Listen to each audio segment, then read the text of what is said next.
kottoonfannaan dhaabbachuudha. And loss of presenting part on vaginal examination. Yerooniif vaginal examination yeroo godhan presenting partiin sun dhabamuufa karaan gaxaanu sun abdominal pain qabdi, garaan ni dhukkuba, vaginal bleeding dhaa jira, hematuria qabdi, fincaansii keessa dhiigaati jira, maternal cardiovascular instability dhawannaan onneesii shookii keessa seenti waan ta'eef BP'n isii gad bu'a, pulsiin isii ol ka'a. Ka daa'imaa garuu narri assuringidha. Complication of rupturing yerooniif gadaamisi yoo dhohe rakkoon dhufuu dandeessu. Women with uterine rupture were more likely than women without rupture to experience. Dubartoota gadaamii isaan isii dhohee fi kan hin dhohin yoo wal cinaa qabnee ilaalle warreen kanaatiitu rakkoo asii gadii kana warreen hin dhohin irra qaba jechuudha. Rakkoolee akkam aneemiyaa, hanqina dhiigaa mudachuu, infekshin gara fuulduraa infekshiniidhaan qabamu, bladder injury afuufee fincaanii isaanii miidhamuu, paralytic ileus marrimaan isaanii laamshahuu, nyaanni keessa dabruu dadhabuu, and also hysterectomy booda gadaamee isaa kana faa guutuu muranii baasuu faa mudachuu dandeessi. Maternal hospital stay greater than 5 days. Hospitaala turuu hedduu hospitaala turte guyyaa 5 ol faa tursiisanii days of infant daa'imni sun jalaa du'u. Dubartoota gadaamee isaan isaanii dhohee fi hin dhohin yoo wal cinaa qabne warreen dhohaniitu rakkoo kana irra mudata heddumminaan. Management of uterine rupture management isaa maali? Management isaa treatment of suspected uterine ruptures, immediate laparotomy after stabilization and anesthesia. Dubartoonni gadaamee isaan isaanii dhohuun yoo shakkame suspected warreen ta'an laparotomiin godhamuufii qaba. Laparotomii jechuun egaraa kana baqaysanii waan jalaan jiru wal'aanuu jechuudha. Eega haadha san stabilize godhanii dhangala'aa bakka buusanii akkasumas anesthesia eega godhanii fi booda laparotomii godhan. Laparotomii jechuun garaa kana baqaysuu jechuudha. Cesarean sectionidhaa fi laparotomiin garaagara. Cesarean sectionii waanuma xiqqoo dhoosaniituma gadaamee isaa keessaa ilmoo baasan. Laparotomii jechuun ammoo kalloo garaa kana baqaysan jechuudha dheerina. Once fetus is delivered, maternal hemorrhage must be arrested. Eega takka daa'imna san baasan eega dhalattee booda dhiigni haadhaa sun dhaabbachuu qaba. Dhiiga san dhaabanii if uterus cannot be salvaged yoonii fi gadaamee isaan sun kan gara fuulduraatti hafuu hin dandeenye taate yookaan gar malee tarsa'e kan deebi'ee faayidaa kennuu hin dandeenye taate hysterectomy may be required. Muranii keessaa baasuullee barbaachisaa ta'uu danda'a. Yooniif gar malee tarsa'ee kanaan dura godaannisa faa qabaachaa turtee inni sun lammaffaa deebi'ee dhohee hysterectomiin barbaachisaadha. Medical managementiin jalqaba stabilizationin barbaachisaa jenna. Immediate stabilization of maternal hemodynamic and immediate cesarean delivery. Jalqaba waan uterusii yeroo dhohe ni dhiiga jenne. Bleedingii sanirraa kan ka'e BP'n isii gad bu'a, hanqina dhangala'aa waan mudattuuf isa san bakka deebisaniiti yeruma san hatattamaan CS'dhaan deliver ta'uu qabdi. Baqaysanii da'uu qabdi.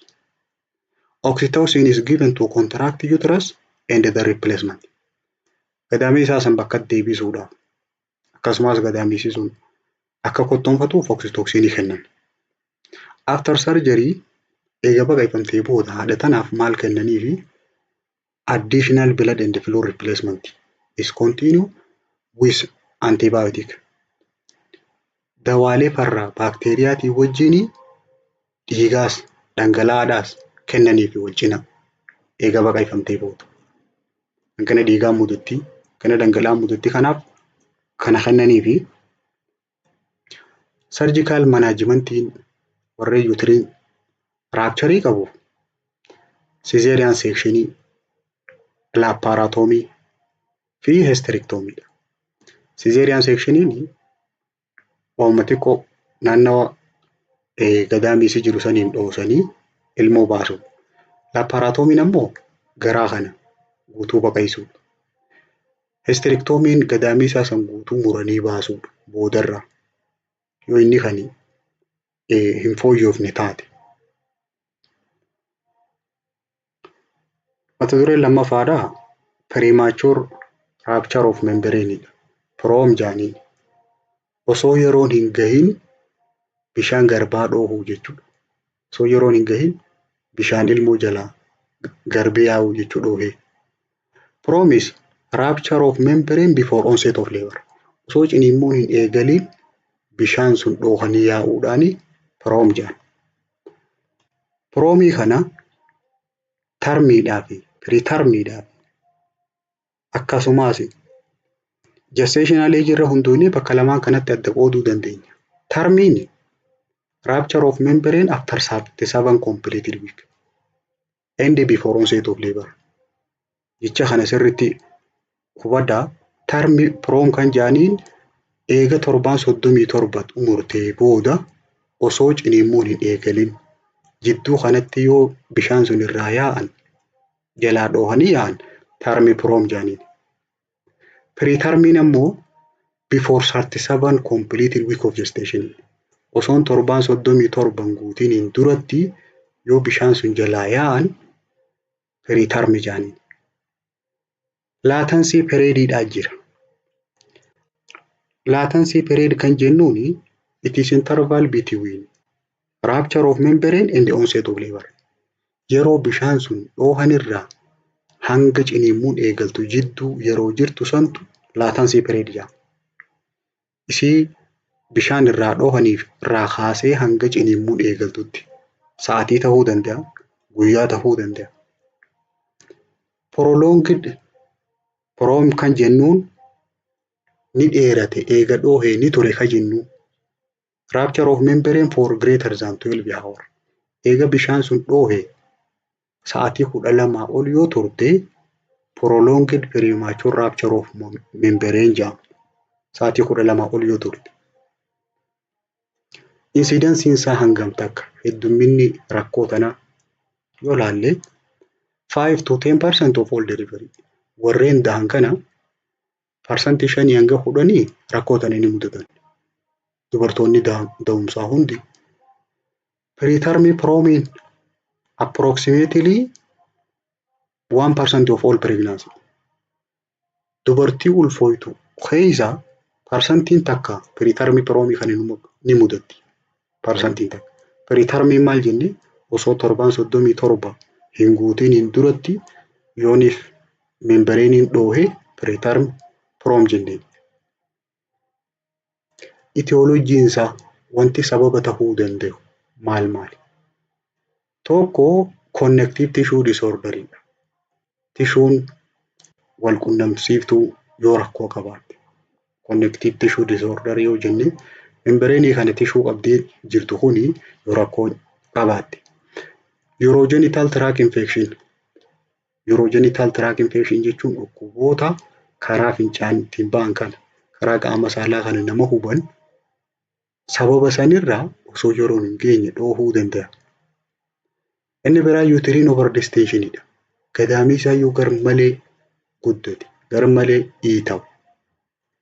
Ilmoon faan lamaffaa taate keessa guddatte faa overdistensioniin isaa akka dhoohu sababa ta'uu danda'a. Inni biraa cervical conizationidha. Cervical conization jechuun sarviksiin tun yooniif gadoo taate, laaftuu taate, bifa kooniidhaa yoo qabaatte. Isa kana ittisuu irratti yoo rakkoo qabaattu taate dhoohuu danda'a. Second and third trimester bleeding. Eega sakandiidhaa fi sardii kana keessa seentee booda yoo dhiigni jala yaa'ee osoo yeroon hin geenye rupture of membrane akkatti dhufu sababa ta'uu danda'a. Inni biraa low body mass indexidha. Dubartoota haphii warreen body mass index isaanii gad bu'aadha. Hanqina nyaataa keessa warreen jiran. Low socio economic status haala hawaas dinagdee harka qalleeyyii warreen ta'an. Nutritional deficiency hanqina nyaataati. And maternal cigarette smoking haati suyyoonii fi sigaaraa arsitu taate. Pulmonary disease in pregnancy yeroo ulfaa yooniif dhukkubni sombaa faan qabee sababa premature rupture of membrane ta'uu danda'a. Clinical manifestation and diagnosis isaa maal fakkaata? Mallattooleedhaa fi wantoonni ilaalaman. History irratti the classic clinical presentation dubartiin takka premature rupture of membrane yoo qabaatte mallattoon isiin dhuftuuni sudden gush of clear or pale yellow fluid from the vagina. Taasuma dhangala'aan qulqulluun yookaan kan xiqqoo keelloo fakkaatu karaa vajaayinaatiin irraa yaa'udha. Dhashaq irraa jiru lafatti. Akka waan irraa uranii gaasha ugaaju tasa yaa'uu san. Many women describe intermittent. Irra hedduun isaa intermittentidha jaan. Dabreetii small amount of fluid dhangala'aan hammi waa xiqqoon dabree irraa yaa'a. Kan bakka takkatti yaa'an xiqqoon. Warreen gariin ammoo constant leakageidha. Dhaabbataadhaan xab.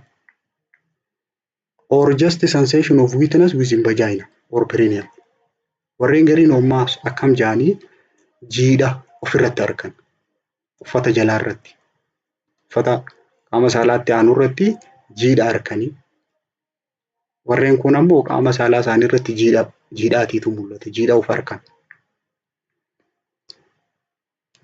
Physical examination dubartoota kanaaf godhamu the best method of confirming is direct observation. Karaan ittiin isa kana mirkaneeffatan keessaa filatamaan kallattumaan amniotic fluid cervical canal keessaa gadoo dhufu laaluudhaan. Takka ammoo or pooling in vaginal fornix.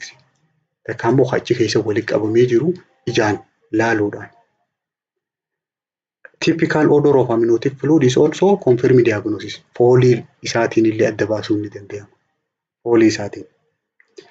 Yoo mul'achuu baate if amniotic fluid is not immediately visible, yoo mul'achuu baate maal goota dubartii sanii push on her fundus or valsalva or cuff ittani jettaani gadhiibi jettaani to provoke leakage of amniotic fluid from cervical canal.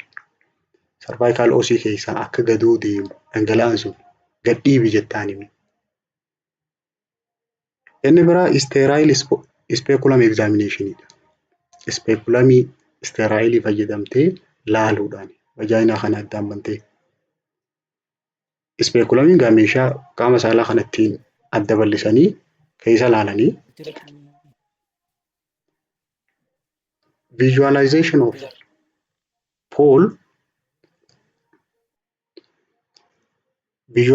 of pool of fluid in posterior vaginal fornix. Dubbii vajaayinaa kanatti dhangala'aa walitti qabame san laaluudhaaf speculumii fayyadamtee addaan qabdee laaluu dandeessa. With evidence of clear fluid passing from cervical canal dhangala'aan achiin gad dhufu yooniif sii mul'ate isa jechuun dandeessa. Also yeroonii fi speculumii san fayyadamtee addaan qabdee laaltu sanii cord prolapse illee cervical dilation illee sign of infection illee achumaan laaluu dandeessa. Cervixiin bal'attee jiraachuu, cordiin gabbahuu fa'aa, mallattoo dhukkubni jiraachuu fa'aa karaa saniin hubachuu dandeessa. Asirratti wanti dhorkamu maali? Digital cervical examination should not be performed. Gonkumaa godhamuu qabu. Eenyu irratti? Warreen piroomiik ta'an irratti. Who are not in labor and whom immediate delivery is not planned. Warreen deessifamuudhaan deemne amma takka warreen ciniinsuun hin eegaliin irratti qubaan laaluun dhorkaadha. Digital cervical examination jechuun qubbeeniin laaluu sarviksiisan tuttuqanii. Inni biraa naayitiraaziin teestiidha. Naayitiraaziin teestiin yooniif visual inspection isa yeroo gootu yoo si mul'achuu baate diagnosisiin pH vaginal fluididhaa san laaluudhaan mirkaneessuu dandeessa. Vaginal fluid kana pH isaa akkamitti teestii goota? Naayitiraaziin paper colorii fuuteeti waraqaa naayitiraanii qabdu isa san irratti buufta. Yeroo irra buuftee halluu isaa kana jijjiira. From yellow to deep blue godha. Keelloorraa gara buluutti jijjiira. pH achi keessa jirtu san yoo laalte amniotic fluid pH'n 7 hanga 7.3ti. pH'n amnioticidha. Ka vaaginaadhaa immoo 3.8 irraa hanga 4.2ti. Vaaginaan keessi isaa acidicidha. Amniotic fluid'n immoo neutralidha. Garuu false positive result waan fiduu jira as keessatti. Bloodiin yoo jiraate, samanii yoo jiraate, alkaline antiseptic yoo fayyadaman, antiseptic solutionii tahee kan beeziidhaa yoo fayyadaman, presence of vaginal infection qaama saalaa san keessa infectionii yoo jiraatu taate false positive result fiduu danda'a. Malli ittiin ilaallu tokko kana pH isaa ilaaluu, halluu paper colorii san naayitiraaziin paper colorii keelloorraa gara buluutti jijjiiruu. Inni biraa farniingidha. Farniingii jechuun goggogsanii ilaaluudha. Fluid from posterior vaginal fornix is worked into glass slide. Dhangala'aan vaginaa gara duubaarraa fuudhameeti gilaasii irratti goggofama. Allow dry for at least 10 minutes. Daqiiqaa 10 goggogsanii. Amniotic fluid is produced delicate farning pattern. Halluu bifti isaa yeroo laaltu wal qabataadha. False positive resultiin ammoo garuu kan qaruuraa san irratti gilaasii san irratti irra maxxanu akka waan namni dibeetti irratti hafuu danda'u. Estrogenized cervical mucosiin farning pattern illee mul'isuu danda'a.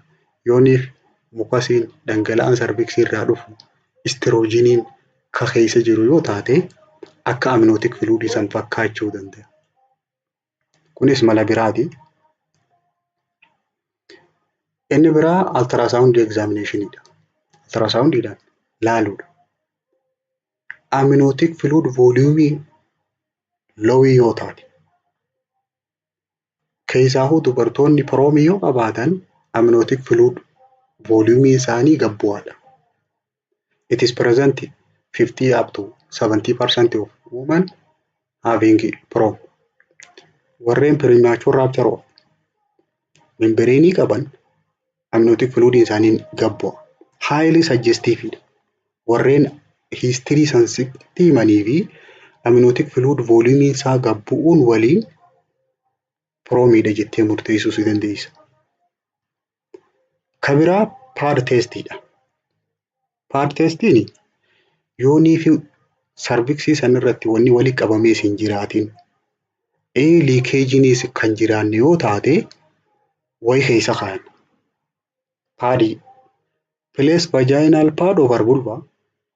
Vulva kanarra paadii kaayan waan akka jibriidha.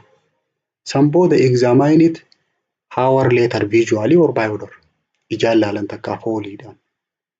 Yoonii fi dhangala'aan irra ka bu'u taate.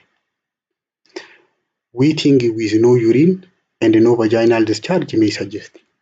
Jiini sababa fincaaniitiin hin ta'in sababa dhangala'aa vaginaarraa yoonii fi vaginitis faan jiraate inflammation infectioniin vaginaadhaa Yoo hin jiraatin jiini sababa kana lamaaniin alaan dhufu kan rupture of membraneedhaati.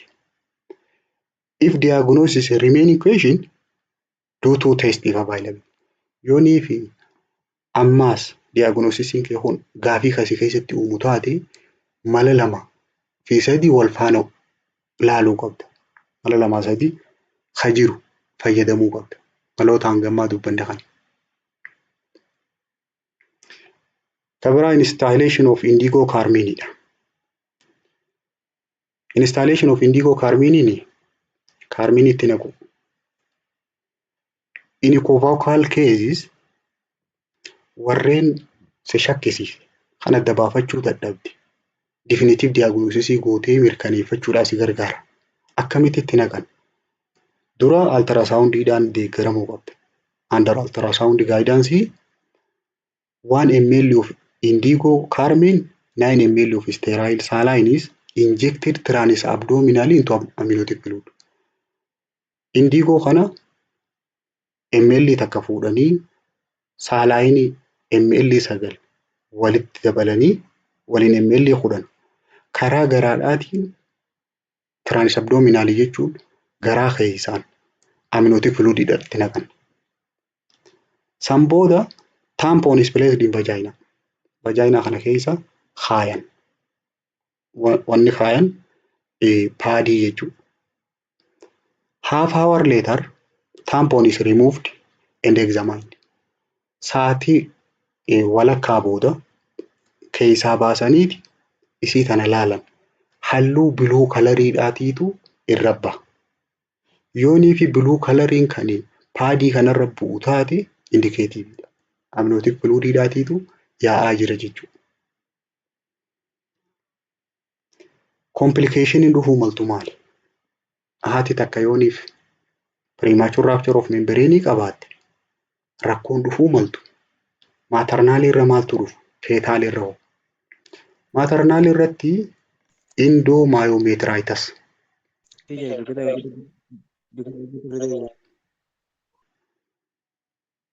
Endomyometritis jechuun inflammationii gadaameessaa jechuudha.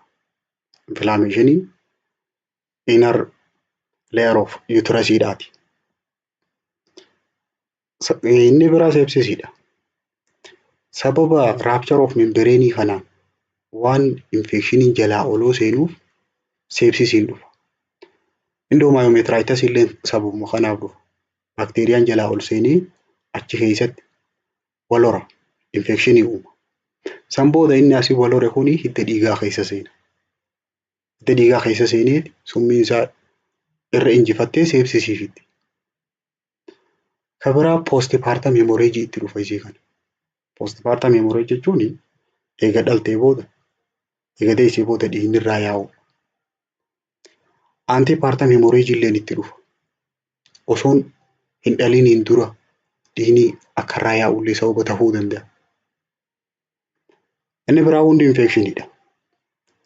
Madaan isiidhaa dhukkuba fuudhuu dandeessi. Infectioniidhaan qabamuu dandeessi.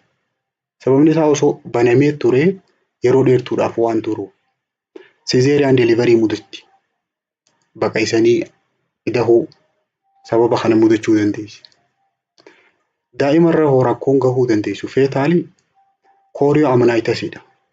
Chorioamnitis jechuun infectionii osooniif gadaameessaa keessa jiruu isiin achi keessatti qabamudha. Infectioniidhaan osoo achi keessaa gadi hin bu'in. Neonatal sepsis mudachuu dandeessi.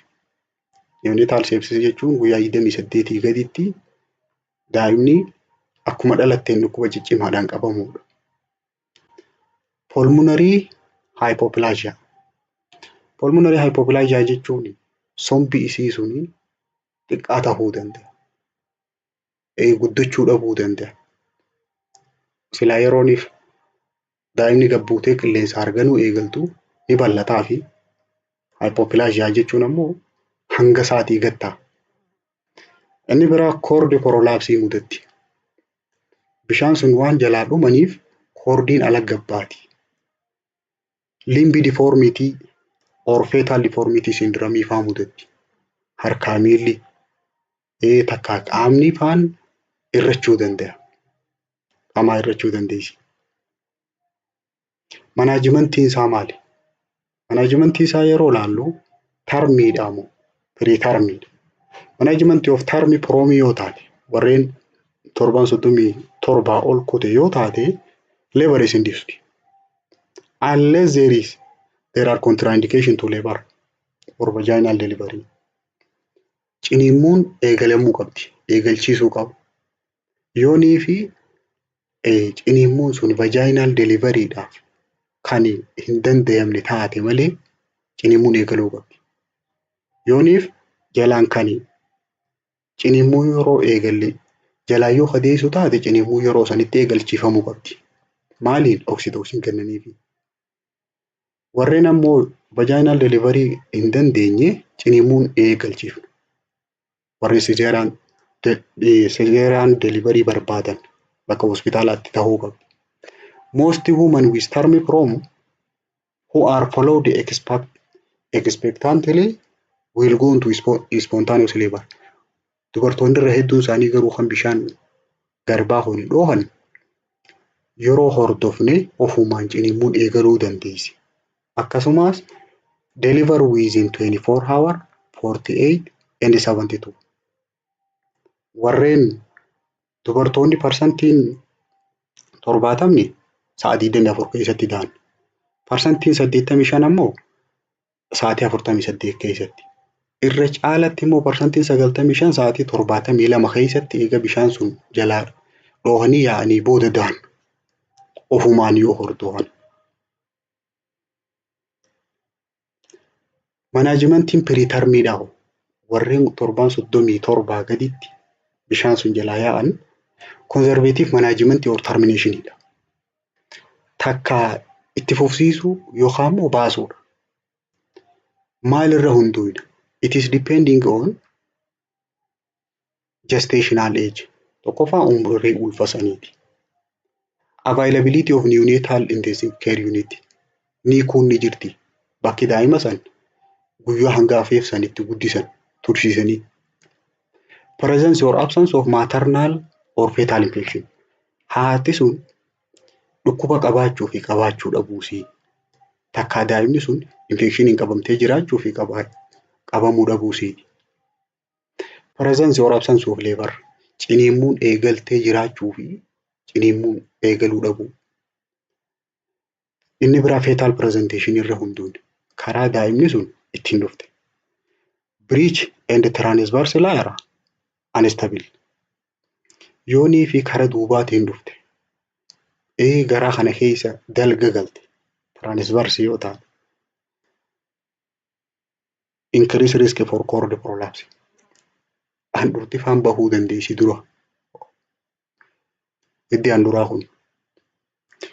Fetal heart rate tracing pattern kanarra hunduun ammaas ka biraa. Haala dhawannaa onnee mucaadhaa kana. Haala isii. Inni biraa likelihood of fetal lung maturity. Guddina somba mucaadhaa. Sanirra hunduun. Wantoota kanarratti hunduuneeti yookaan conserve goona takka terminate goona. Maternal and fetal surveillanceidha.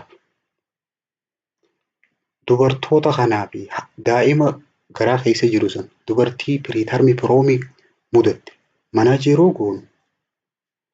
All women with prom should be monitored for sign of infection. Mallattoon dhukkubaa mallattoon infekshiniidhaa hundi hordofamuu qabdi. At minimum routine clinical parameters yoo xiqqaate wantoonni ilaalamuu qaban. Wantoonni akkam maternal temperature maternal and fetal heart rate, uterine tenderness and the contraction should be monitored from chart irratti. Chartii warreen promii irratti hordofamanii jira. Achirratti guutamaa hordofamuu qaban. Temperature'si daawwannaan onnee mucaadhaa, hahaadhaa, kottoonfannaan gadaameessaa, dhukkubbiin kun hundi hordofamuu qaba. Inni biraa chorioamnitis jettee diagnosis godhuudha. ulaagaan lamaa fi achii ol jiraachuu qaba jedha. Kooriyoomaayitiis jechuun infekshinii gadameessaa keessatti daa'ima sana qabu. Kana jechuudhaaf ulaagaan isaa fiivar laayidaan yoo jiraatte, abdoominaal teendarnas garaa yeroo harkaan qabattu yoo dhukkube, offensive vaginal discharge dhangala'aan karaa qaama saalaatiin irraa bahu kan xiraa'u kan foolii hamaa qabu yoo taate, fetal tachycardia palsii mucaadhaa yoo ol kaate, maternal tachycardia dhawannaan haadhaa palsiin haadhaa yoo ol kaatee fi leukocytosis likosaayitii yoo dabale, seeliin dhiigaa diidaa yoo dabale, ulaagaa as keessa jirtu kana keessa lamaa fi achii ol yoo irra mul'ate kooriyoomaayitiis jedhanii. Manaajimentiin isaa if there are signs of uterine infection at any time during pregnancy, manage as kooriyoomaayitiis. Yoonii fi mallattoon gadameessaa keessatti dhukkubaan qabamuudha yoo mul'atu taate, yeroo ulfaa yeruma kamuu kan mul'atu taate akka kooriyoomaayitiisiitti manaaj godhuu qabdee jedha. Kanaaf maaliin manaaj goota? Jalqaba start treatment with broad spectrum dawaa baakteeriyaa hedduu walirratti ajjeesuu danda'u. High doozii olaanaadhaan karaa IV'dhaatiin to cover gram positive, gram negative and anaerobies. Dawaalee sanyii baakteeriyaa kana hunda bakkatti cover godhuu danda'u san fayyadamte. Eenyufaa isaan koombineeshinii dawaa kanaa yoo fayyadamte gaariidha. Peensiliinii, jeentamaayisinii fi meetiriindaazooliis it is a good combination. Isaan kana sadii waliin fayyadamuun. Dooziin isaa hangam? Ampicillin giraama 2 IV'dhaan karaa hidda dhiigaatiin every 6 hours sa'aatii 6 for 7 up to 10 days. Guyyaa 7 hanga 10tiif. Jeentamaayisin miligiraama 80 karaa hidda dhiigaatiin sa'aatii 8 guyyaa 7 hanga 10tiif. Fi meetiriindaazool miligiraama 500 PO every 8 hours sa'aatii 8. IV'n garuu yoo jiraate it is best. Yooniif karaa hidda dhiigaatiin kennamu jiraate irra filatamaadha. Yoo sun hin jiraanne immoo kan PO'dhaaf fayyadamu. Alternative for meetiriindaazool could be bakka meetiriindaazoolii kan bu'uu danda'u kiliindaamaayisiin fa'a yoo jiraate. Kiliindaamaayisiin miligiraama 900 IV every 8 hours. Chloramphenicol giraama 1 IV every 6 hours sa'aatii 6. Lammaffaa tokkoffaa irratti broad spectrum eegalchiisuudha jenna. Manaajimentiin isaa broad spectrum warreen dawaa kana sadeen koombineeshinii isaa bakkatti sanyii peensiliiniidha akkasumas jeentamaayisinidhaa fi meetiriindaazool kana waliin. Yoo meetiriindaazooliin hin jiraanne bakka isaa kiliindaamaayisiniin takka chloramphenicol bakka buusuu dandeenya jenna. Manaajimentiin isaa tokkoffaan antibaayootikii eegalchiisuudha. Lammaffaa irratti induce labor and expedite delivery without any delay despite gestational age. Umrii ulfaasanii osoo hin eegin yeruma sanitti ciniinsuu eegalchiisanii deessisuudha. Consider cesarean section if abnormal labor occur. Yoonii fi ciniinsuun suni kan akka maletti eegalamtu taate, rakkoo yoo ka jiraatu taate cesarean sectionii xiyyeeffannaa keessa galchuu qabda. Sadaffaa irratti continue antibiotic postpartum. Eega deessee boodaas antibiyootikiin itti fufamuu qaba.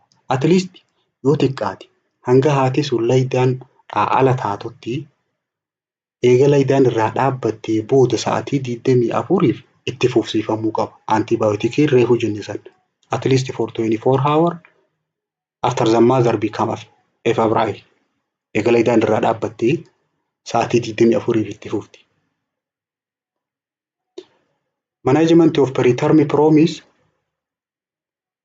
fetal surveillanceidhaaf hanga daa'imni sun bakka geessu yoo rakkoon kan jiraanne taate tursiisuudhaaf kick kaawuntii ilaalamuu qabdi hanga isiin taphatte garaa keessa. Nan stress testii qorannaalee nama hin cinqine baayoofiizikaal piroofaayilii haadha sanii fayyaa haadha sanii ilaalaa daa'imni sun hanga guyyaan gahutti hanga ciniinsuun ishee eegaltutti eeguu dandeenya. Inni biraa antinaataal istiirooyidiidha. Antinaataal istiirooyidii warreen ja'aman deeksaametaazan fa'aa kennaniif guyyaa lamaaf. Inni kun maal godha? Deeksaametaazaniin intiraaventrikulaar heemoreejii fa'aa hambisa.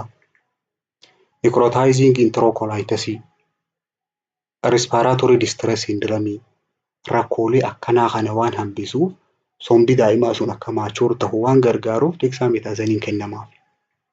Neoneetaal moortaalitii illee gabbuusa. Du'aatii sababa kanaan dhuftullee. Antibiyootikiin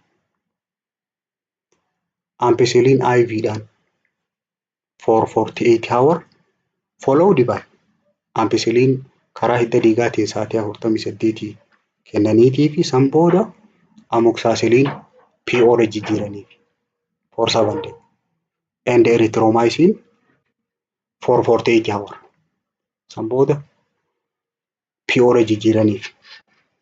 Maaliif kana kenninaaf? Ampicillinii fi erythromycin kana wanni kenninuufi decrease maternal infectionidha.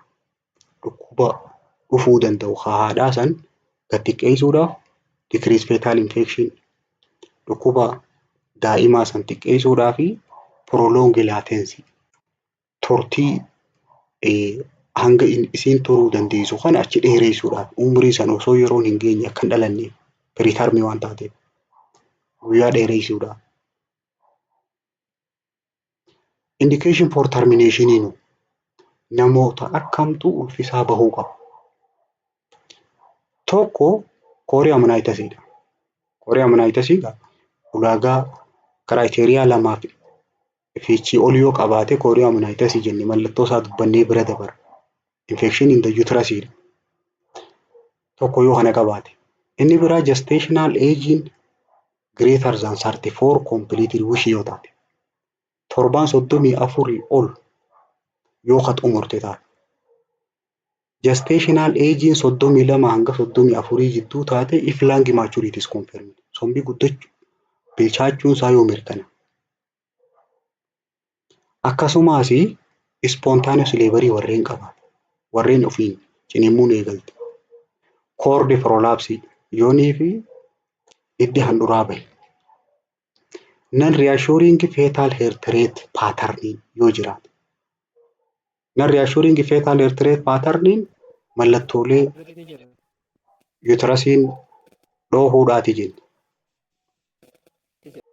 Mode of delivery akkamitti dahuu qabdi based on obstetric indication. Waan isiin qabdurra hundoofne kaasizeeriyaaniidha yookaan immoo vajaayinaaliidhaan. Kana